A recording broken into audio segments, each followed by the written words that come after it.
And actually, some of the podcasts I really enjoy don't have an intro or an outro. They just start randomly and then they stop. So let's just do that. Okay.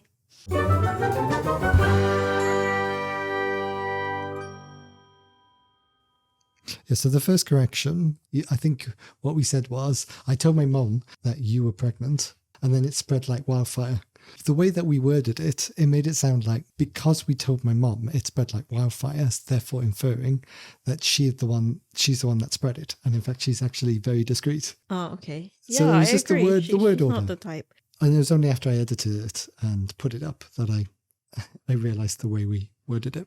The other thing was, I said that my auntie had made our birthday cake, when in fact she made our wedding cake. Oh, true. The wedding cake. Yeah. But for some reason I said birthday She cake. doesn't want to do it again. No. Because she was We absolutely... were stressed out. It was a very excellent wedding cake. Yeah, it was. On hindsight, we shouldn't have asked her to do the cake. What I thought was, we're going to spend hundreds and hundreds of pounds on a wedding cake that wouldn't be as good I should have... as my auntie's cake. Yeah, true. We should have paid her, or probably it was her present. She said it was her wedding present to us. Yeah, but Very generous. Probably the most generous wedding present. Yeah, it probably is really expensive. I think the expense was more time. Oh yeah, totally. Which costs a lot if you buy that from someone else. Because it was butter frosting. It wasn't like fondant. Because if it was fondant, it would have been easier. Yes, but no, it was special frosting. Yeah, I didn't. Because I did. Icing. I really didn't like fondant anyway. No. Oh yeah, it was buttercream. It was catered to how we liked it. And then we had it for weeks afterwards in the freezer. Well, you had it for weeks. I did, yes. And the parents. Yes. And we sent it to people. The priest, Father Pat. Yeah. Sent it to friends who couldn't make it to the wedding and couldn't grab some. Anyway, it's excellent cake. So it was a wedding cake, not a birthday cake. That was the correction. Indeed. I've realized that I listen to a huge number of podcasts. And probably I should trim them down a bit. When we went to the US, I had like 57 hours of podcasts to listen to. Okay. So, but you don't really listen to that many podcasts. No, I don't. I find that I get distracted a lot. What I thought was, I'll give you my phone, and then we can go through, not every single one, because I don't know how many shows do I have on there. There's tons. So maybe just pick. How do you listen to all of this? Well, that's a good question. Some of them are now defunct, but yeah, I listened to two. Okay. Rise to Meet You. That looks interesting because the rest are about politics. Nah. Rise to Meet You is. It's Nigel. That's a defunct. Oh really? Podcast, yeah. And why? So it didn't publish anymore. So he switched from that podcast to another podcast, which is also the Haya podcast, and that is also defunct. So so he doesn't do any podcasting. Not that I know of. Maybe he does. He's set up a new one. So yeah, Rise to Meet You with Nigel Nang. Oh, Nang. Nigel Nang and Evelyn Mock. Yeah. They're two comedians who talk about being Asian comedians in the UK, which I listened to when Uncle Roger became popular during the pandemic. Oh, we love Uncle Roger. He roasted Jamie Oliver. Not only that, I think Gordon Ramsay's fried rice or something. I think it was No, Gordon's. I think he likes Gordon Ramsay. I think it's Jamie Oliver that he doesn't like. Yeah. Okay, so they're like putting out skits or something? They're talking about different topics, and they're doing their routines with each other, or like figuring out a bit of their routines with each other. And also they're just two friends talking. Okay. This is the type of podcast I like. It's normally two friends talking. All right. We're going to move on to another one. How about Dear Hank and John? Dear Hank and John Green, two brothers who talk about stuff. Like what stuff? Well, John talks about AFC Wimbledon, and Hank talks about Mars. These are the two things that interest him. So every week they give total an update. Opposites. And then it's called Dear Hank and John because their listeners write in with questions about life, the universe, and everything.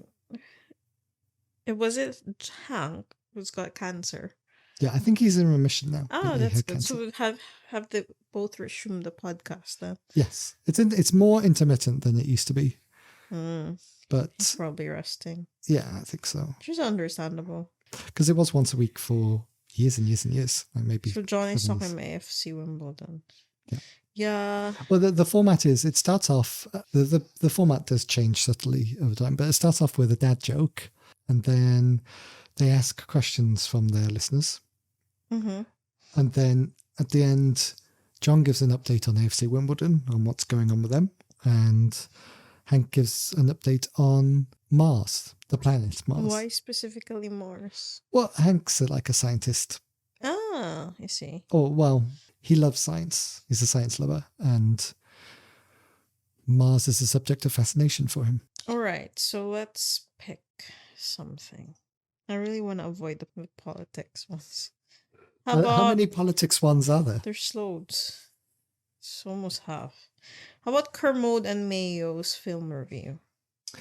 Okay, that's now defunct. It's now gone to Kermode and Mayo's take. But it's Mark Kermode and Simon Mayo who used to, for many years, for like 20 years, review films on BBC 5 Live. And that was their podcast of the show. And now they've moved off the BBC and they do Their own show. their own show with a third-party media I production suppose it's more company. lucrative that way. Yeah. If a media production company or a podcast company is listening and they say, we really like these two, let's get these two on. And they want to put us in a proper studio and pay us lots of money to do podcasts every week, we'd be up for that. Oh yeah, totally. We will be. There is a podcast on there that started out as two friends just doing a podcast, semi-amateur, and then a network picked them up, the Maximum Fun Network. But that will expose you to a lot of people, though. Yeah, I it's a point. suppose you just don't read comments and stuff. Can you guess which podcast that is? That was two friends talking and then was picked up by a network, Maximum Fun. Dear Hank and John? Well, they're No. not friends, they're siblings. And I think they have their own. Rise to meet you. No, that's defunct. It's an ongoing podcast. So what is? It's The Greatest Generation. Well, I suppose there's lots of trackers in the world. But that's not me. So I'm not gonna pick that. You're, not, I'm trying you're, to not, avoid that. you're avoiding all the politics podcasts and all the Star Trek No, podcasts. actually, there's one that is interesting to me. Chinese Whispers. Okay, that's a Spectator podcast with Cindy Yu. So what is it about?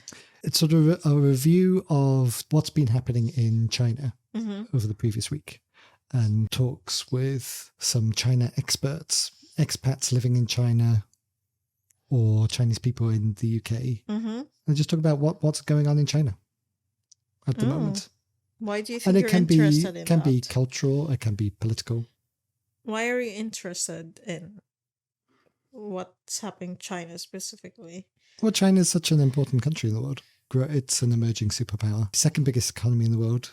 Second biggest country by population. Third or fourth biggest country by area. And I think it's becoming culturally and economically and militarily more important. And I think it's important to learn about, to understand the world. And I think that there's a lot of misunderstanding in the West about China. Well, yeah, the East has its own culture and norms, and it's very much different. Do you think there's a similar misunderstanding in China and Asia of what's happening in the West? Or is it that the West, or the United States in particular, is so culturally dominant that they actually understand more what's going on than their Western equivalents?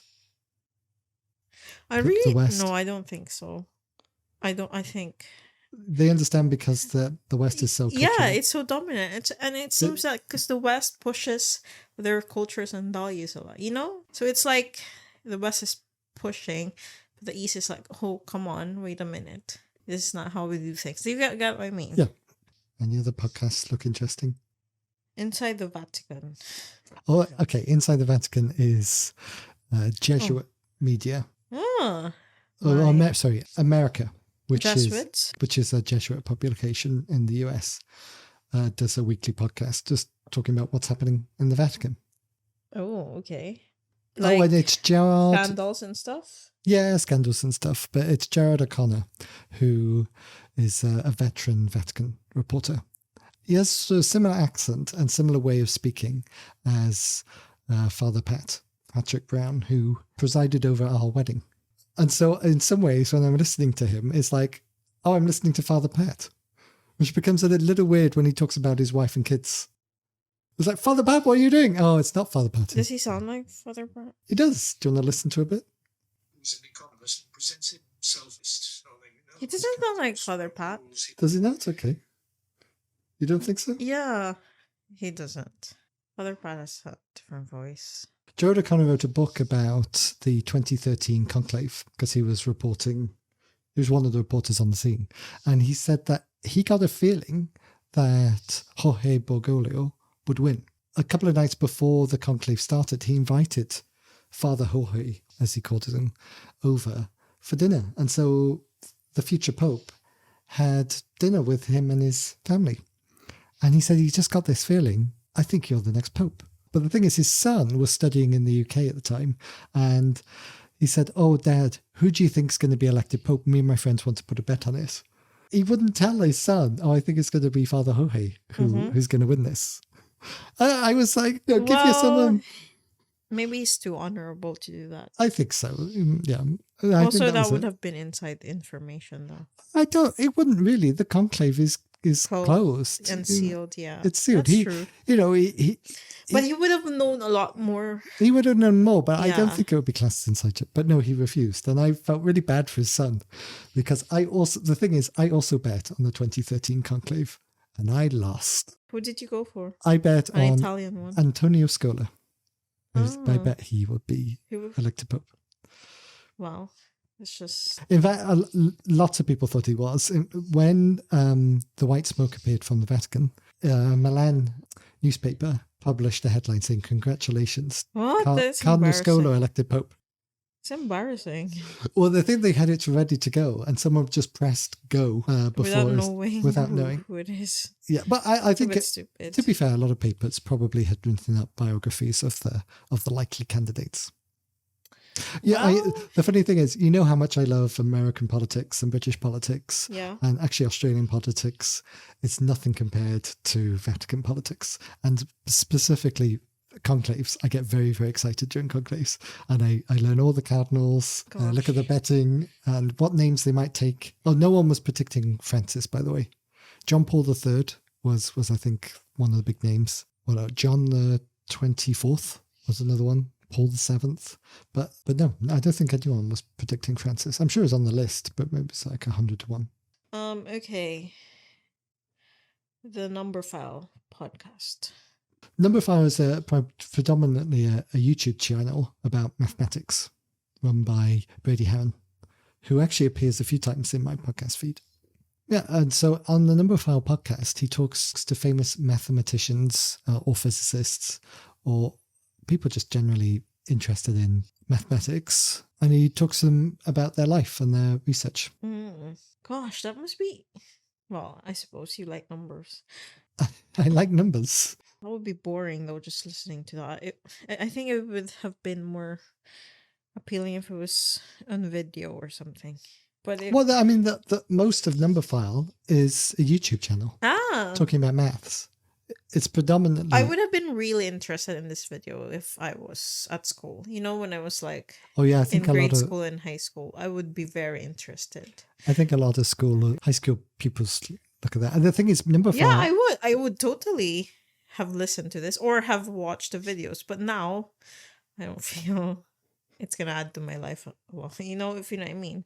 Brady Haran has loads of YouTube videos, including one about chemistry, one about physics. Yeah, I would have videos. totally been interested when I was in high school, even in uni. But the thing is, this videos did not exist. No, it's sad. It's sad, really. Yeah.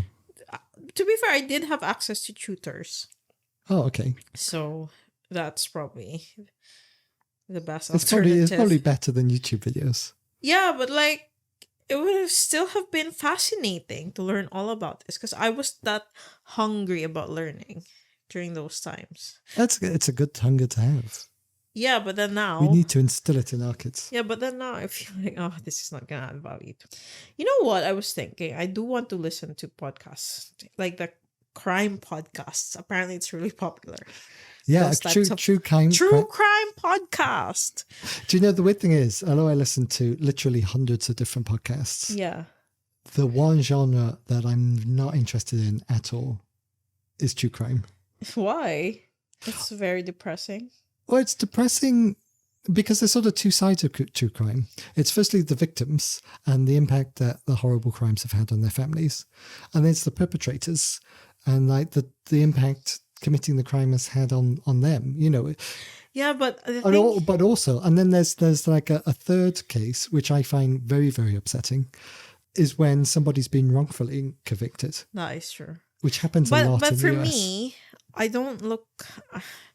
I feel like when I listen to it, I'm more into how did they find out who did it, or I'm into the process of finding out who did it. You know, like Okay, forensics. the forensic process. Yeah, forensics, investigative process, like how they built up all this clues. I think that it's the process that I'm interested in. I know it's depressing, but I'm really into the process of how they put all these things together in order to put a case, in order to convict a person or find out the person who did it.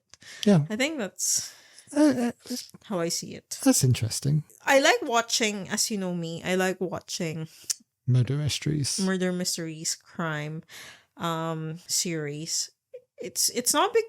I know sometimes it's really sad, or like it's sometimes too dark, but the thing is, I'm really interested in it because, again, of the process of finding out who done it. It's the mystery that keeps me on. I mean, I don't mind murder mysteries like Agatha Christie murder mysteries and like Death in Paradise. I quite like.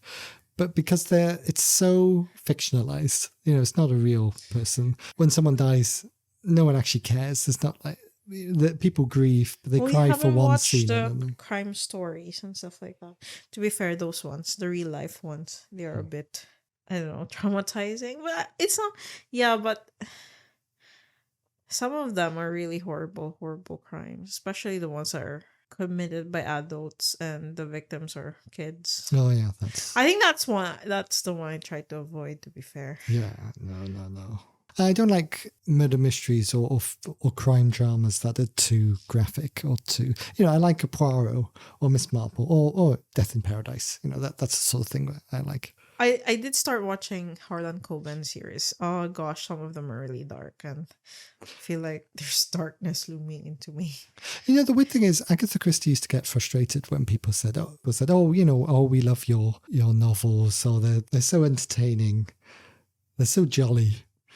I know. I think yeah. it's and she said, you know, people die in it. She wanted them to be it's really dark. desensitized. That's the thing. If Yeah. you see the ITV, was it ITV that made the Poirot? Yeah, ones they with made David Suchet? they dramatized every It's Poirot. it's desensitized. It's makes it a bit glamorous. You know, that's how they did it. Which I don't think Agatha Christie liked. I think she liked the darker ones. Like, Yeah. and then there were none. Her original version is really, really dark. And I love. We haven't watched that yet. I watched it when it came out. This is the BBC I watched a adaptation. Bill Nighy one. That was dark. What was that one? Ordeal by Innocence. Oh That yeah, one's a bit dark too. I watched that one. I think Agatha Christie liked the darker stories. But it's dark, but you know they're portrayed as a rich family. So it's like there's a glamour in it a little bit. I love Knives Out and Glass Onion, which tries to bring back the old Agatha Christie ensemble murder mysteries. That is true. The great thing about Maybe we should watch it again later. you want to watch Knives Out Yeah, again? because I forgot about it already. Watch it again. I watched Glass Onion. I think we watched it in the Yeah, cinema, we didn't watched Glass Onion. No, we watched it here. You and I watched it here, and then I watched it with my parents. And watching it a second time, it's really interesting because actually you see who did it when you know who did it. Watching it a second time is really interesting because like it's right in front of you. I think the same is with Knives Out. It's completely obvious who did it. Oh, that's true. It was not obvious, If you don't know, you don't see it. But if you do know, then you do see it. Yeah. We segued a bit. So how many podcasts am I going to pick? So I don't know. Is there any more you want to? Oh, this one. What? A Special Place in Hell. Oh, okay. This is about Revelation or something. Quite the opposite. So, Special Place in Hell is like a current affairs podcast by Sarah Hayder and Megan Daum, who are Megan Daum's a journalist, and Sarah Hayder's an atheist activist. So, A Special Place in Hell is a quote from Madeleine Albright, who said, I think in 2016, she said there's a special place in hell reserved for women who don't help each other. Oh. Meaning that women who in the Democratic Party weren't supporting Clinton. Oh, so it's political. It might have been 2008, actually. So what is it then? What do they talk about? Oh, they talk about current affairs, they talk about religion in politics, but now they're talking more about the culture wars and how, although they're on paper quite liberal and progressive, in practice they're sort of drawn more to some conservative viewpoints. I don't know if that's how they describe it. I mean, I listen to them and I do disagree with a good percentage of what they say, but I find them both really entertaining. They're both funny. They're both quite quick. They're both, smart, well-informed women, and I think it's a good podcast. Yeah. This is it. I do listen to a lot of people who I don't agree with, and sometimes I get annoyed. Sometimes I do march into your office, having just listened and complain. And I'm like, can you believe what this person said? And then you get annoyed with me because I don't listen, because I was like You're in the middle of work. Focus at work, and I'm like, what are you talking about? I don't have any context. Spare thought for my brother, who I often send messages to saying, I just heard this on a podcast. Can you believe this? Sometimes you just blurt facts to your dad or to your mom or without advance notice, and I feel like sometimes I'm not sure if they're forcing themselves to listen to you, but they do try to listen to you, and I'm like, oh, that's what family's about. I'm rolling my eyes. Yeah, but what's a family's for you to moan about something they don't care about? I do. Sometimes I know that they find it interesting when they exchange thoughts, but when they just stay silent and listen to you, I'm like, oh, they don't care. They don't care. Okay, so Decoding the Unknown.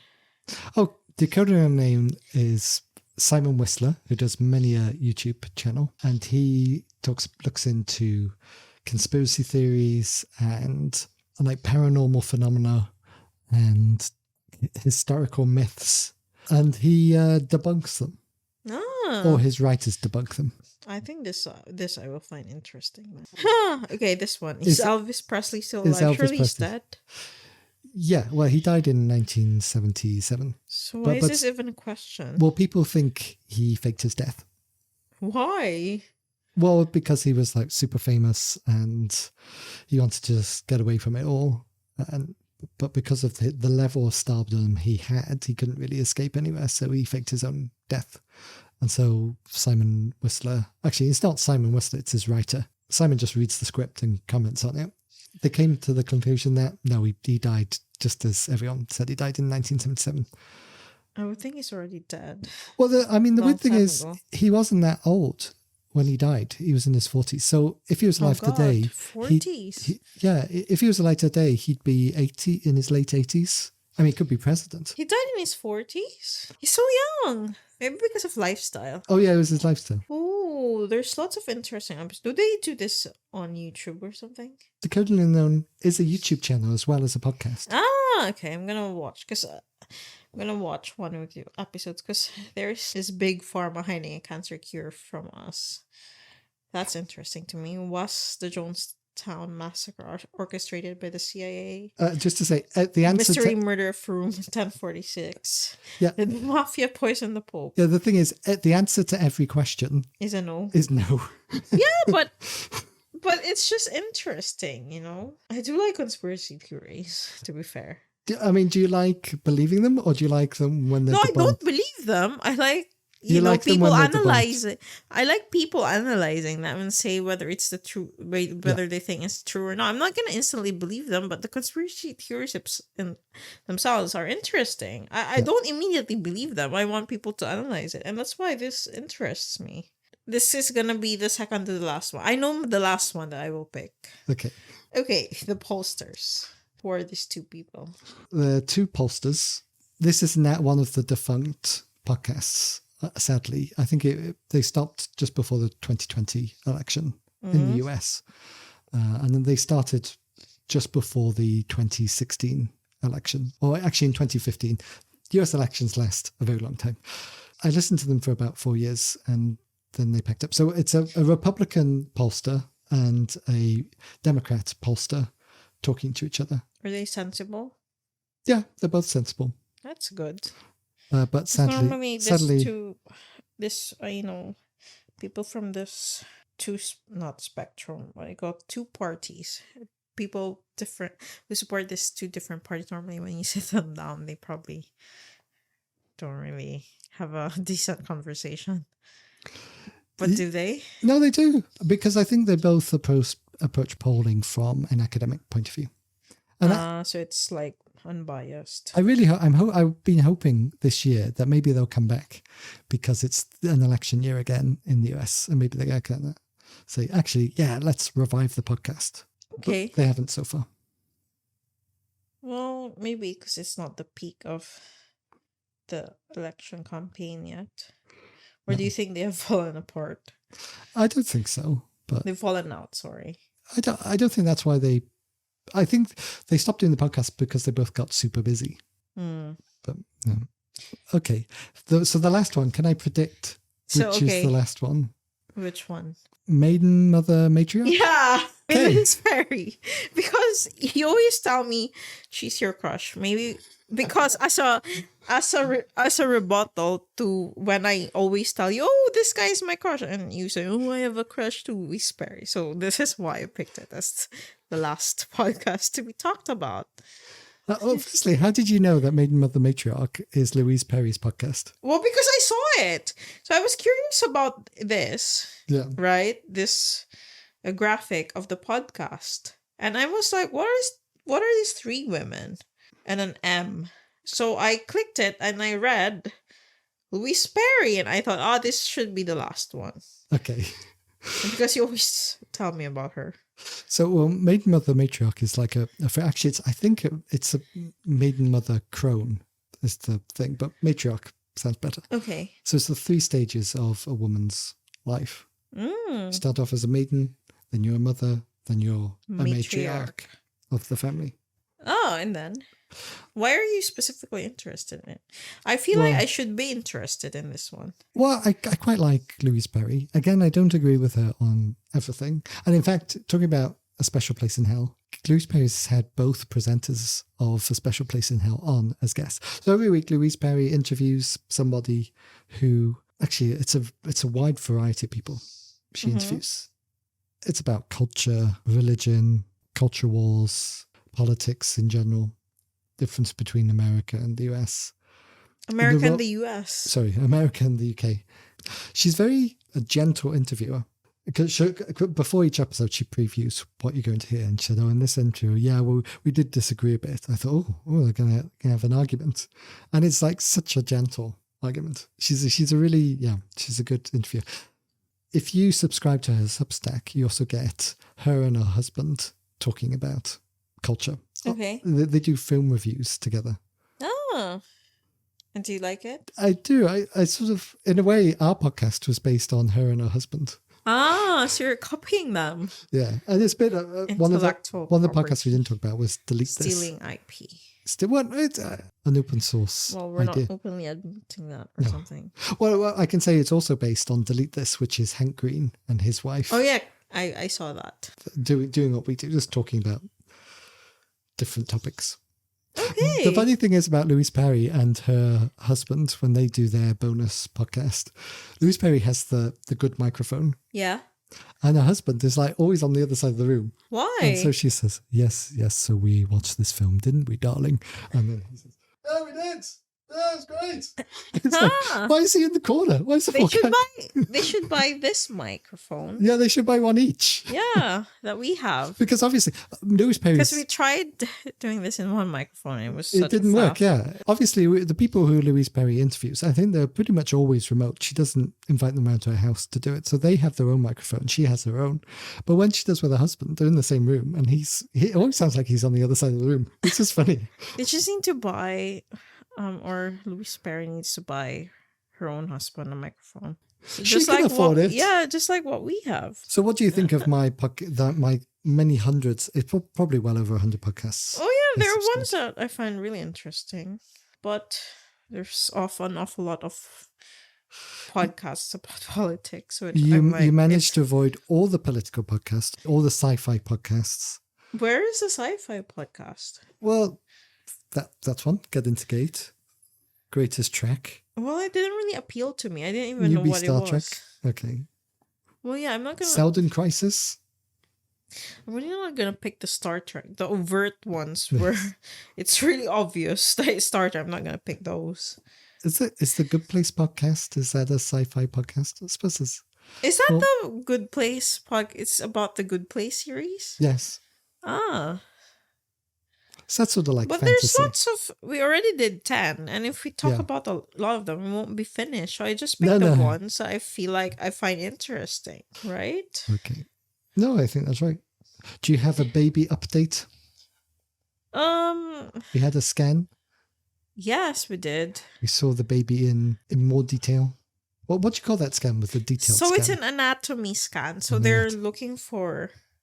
I think they're primarily looking at the baby structure and see if there are possible defects and stuff. No defects could be found. Yeah, but there's obviously a caveat saying that you could only see so much in an ultrasound. But yeah, it's good. It's like everything is normal so far, and Yes. apparently it's a low risk pregnancy. So Baby's looking very cute, I have to say. oh yeah, and the baby's petite. Petite, a smaller baby. But you were a small baby, and I was a small Yeah, baby. it was a small baby. We were a small baby too, so genetically it kind of makes sense that our baby is small. But I think proportionally, in terms of the proportion between the head, the stomach, the arms, and legs, I think it's growing proportionally. Basically, Everything's in proportion. yeah. Baby And, was snuggling up to your placenta oh yeah. like a And- big pillow, using it like a big pillow. Oh, totally. The photo though looks like an alien in the printed photo of the scan. Because I think our doctor, I think she didn't really do a 4D scan. I think at some point she What is switched it? it to 4D. What they call 4D is the more detailed version. No, the 4D's the ones that remember she switched to like a dark Yeah. black and white ultrasound image, and Yeah. then she switched it a bit, and then you can now see it in like a different resolution. So that's Yes. the 4D. So that's a 4D.